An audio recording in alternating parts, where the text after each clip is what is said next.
2 down. Let's go. It's over. Yeah. Yeah, let's go, baby. Dodger fans are all pumped up. The boys in blue complete the wild card sweep, and they're heading straight to the NLDS. But first, we want to take a look at your next weather. Amber Lee joins us now. We're all feeling a little celebrating. Go Dodgers. So excited. All right, now let's take a look at our forecast, because our forecast, we really don't have too much to complain about at all. We're talking about temperatures not too hot, not too cool, still on the cooler side, especially for this time of year. Take a look. This is what we're expecting as we head into the afternoon. 79 for Riverside, 71 for Santa Monica, 75 for Palmdale. All right, so it looks like my computer decided to also take a snooze. Maybe it was up late partying as well with the Dodgers. But what I can tell you is that we are looking at these temperatures staying about the same as yesterday. We've had a couple of these disturbances passing to the north of us, so that's why we're not really seeing too much of the clouds this morning. Pretty patchy, so that means once the sun comes out, but we're going to start to see much more of the sunshine, so things will feel about the same as yesterday. But coming up my next weather forecast, I'll tell you about a little bit of a cool down headed our way. All right, back to you. All right, Amber, thank you. Let's take you outside for a look at your current traffic conditions with our next traffic report. In Covina, a div car fire on the eastbound 10 before Villa Verde. They are running a traffic break here, so that means they're holding all lanes to get this car fire and get this crash off of the freeway. You're seeing delays here in both directions. Eastbound, it's about a 30-minute ride. That again is because all lanes are being stopped at the moment as they do that. And westbound traffic is building as well, coming off that 57 as you head through West Covina over to the 605. I also have a crash that cleared up on the 60 west past the 71. This one was in Pomona. Lanes are now open. That's about a 36-minute commute from the 15 to the 57. And again, that 215 south is a SIG alert at Orange Show Road. 3 right lanes blocked off through San Bernardino. Give yourself at least a 15-minute head start to make it on through. Let's get to this now. An apartment building erupts into flames in South LA, and people even had to be rescued from second-story windows. It happened at Maple Avenue and East Adams Boulevard, and that's where Kcal News reporter Amanda Starantino is live this morning. A frightening way to wake up, Amanda. Absolutely. I mean, could you imagine being asleep and then all of a sudden smelling that smoke in your home? And that's exactly what happened for people who live here at this fourplex right here. Has multiple apartments inside, a bunch of families living in here actually, and it happened on the right side of the building. It doesn't look like too much damage from the front, but inside people are not able to be inside. You can see some of the damage on the side, and you can still smell the smoke in the air, although firefighters no longer here this morning as this happened a few hours ago. I spoke with someone who went inside just a little bit ago to grab some of his personal belongings. He described what it was like. Chaos. Yeah, that's the only way I can describe it. It was chaos. When I started smelling smoke, I started walking outside, and as soon as I got to the hallway, it was just full of smoke, so I started pounding on my neighbor's door. And unfortunately, he didn't hear me, but he was able to get out because the ladder was up there in the balcony, and they were able to pull him out. An incredible video from overnight, too. You can see that man escaping by that ladder there from the second story. This all started just before midnight. Heavy smoke, flames shooting from the second floor.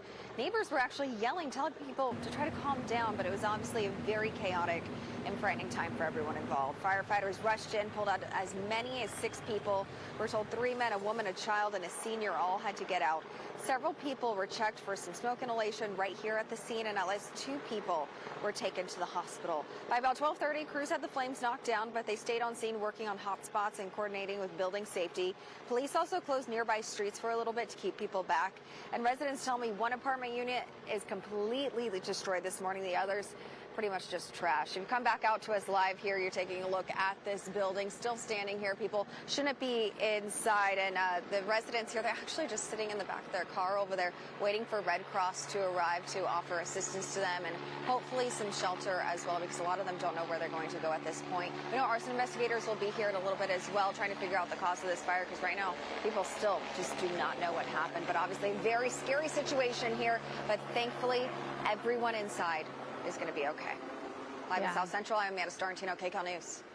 Glad to hear that, because when you see those flames, it's amazing that no one was injured. Thanks, Amanda.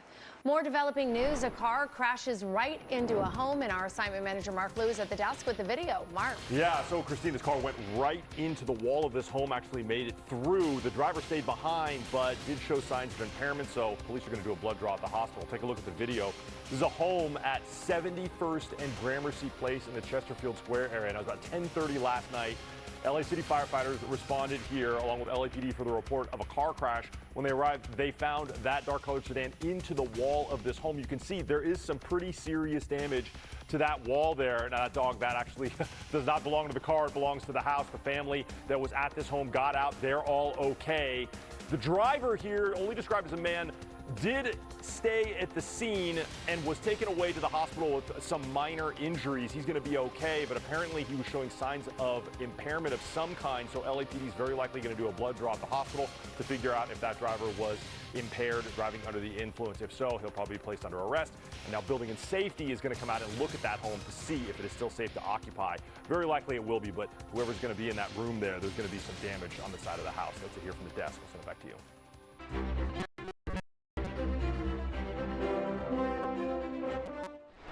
Taking a live look now from Capitol Hill, where right now Congress remains deadlocked on a spending bill. It is now day 2 of the federal government shutdown. Today, thousands of federal workers are facing furloughs and possible layoffs. And as Kcal's Tina Kraus reports, President Trump is now looking to save billions of dollars by targeting several Democrat-led states.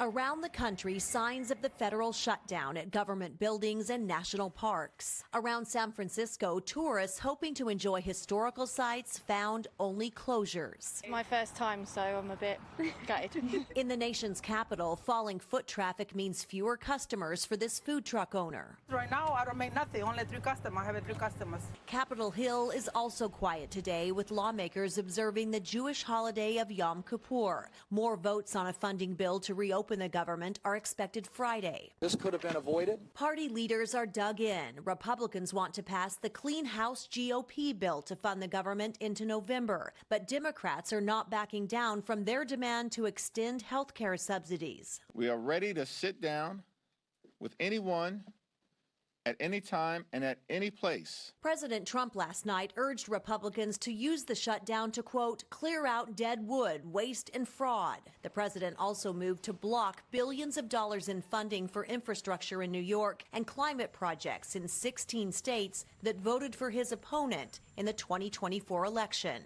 Tina Kraus, Kcal News. And the shutdown is impacting this weekend's air show in Orange County. I want to get to Kcal News reporter Rick Montanez joining us live at the Line Air Museum in Santa Ana to explain what's going on here. Rick, good morning. The Pacific Air Show is a big event here in Southern California, and organizers say the show will go on, but there will not be any military participation because of the government shutdown. And as we show you a clip here from last year, we know that this is a big show, and of course the military is a highlight of what people come to see and what people expect to see at the show. Typically, though, so now that is not actually going to happen this year. The government shutdown is also impacting more than just this weekend's events, as we've been talking about since this began. So we also learned that business owners near Travis Air Force Base in Northern California, just outside of Sacramento, they are feeling the impacts of the shutdown.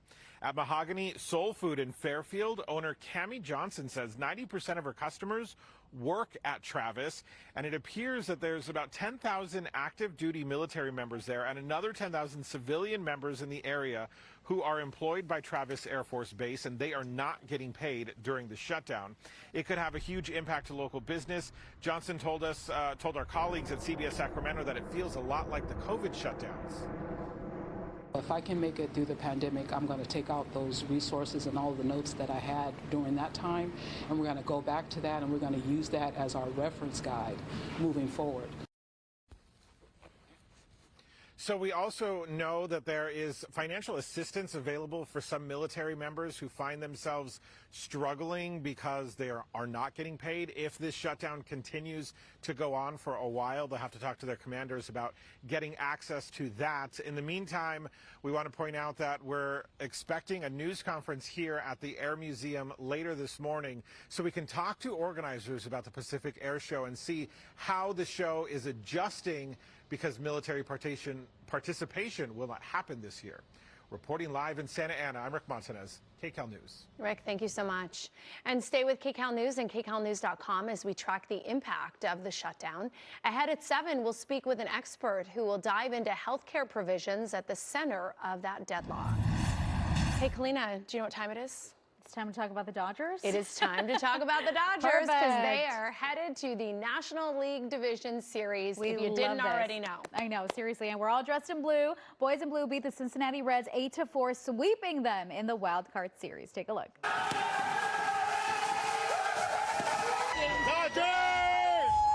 I want to be there for one of these celebrations. I know. The Dodgers held off another 8th inning comeback attempt by the Reds to advance to their 13th straight NLDS. Dodgers starter Yoshinobu Yamamoto threw a career-high 113 pitches over 6 2/3 innings in the win, while Shohei Ohtani kicked off a 4-run 6th inning to help the Dodgers pull away. Ohtani will now take the mound in Game 1 of the NLDS against the Phillies, and that series starts on Saturday. And ahead at 6:30, Artina Patel will have reactions from fans and players. So stick around for that. I heard Darren Haynes, who was out there yesterday, say, I'm wearing a suit, but underneath, I am still wet from all that champagne. I'm so jealous he was there. That is something that looks like so much fun, and just seeing them celebrate and being so happy and the fans uniting, it's really something to see. We're very lucky to live in LA where we have so many good teams. Time right now, 6:10. A cruise ship from San Diego arrived at its final destination this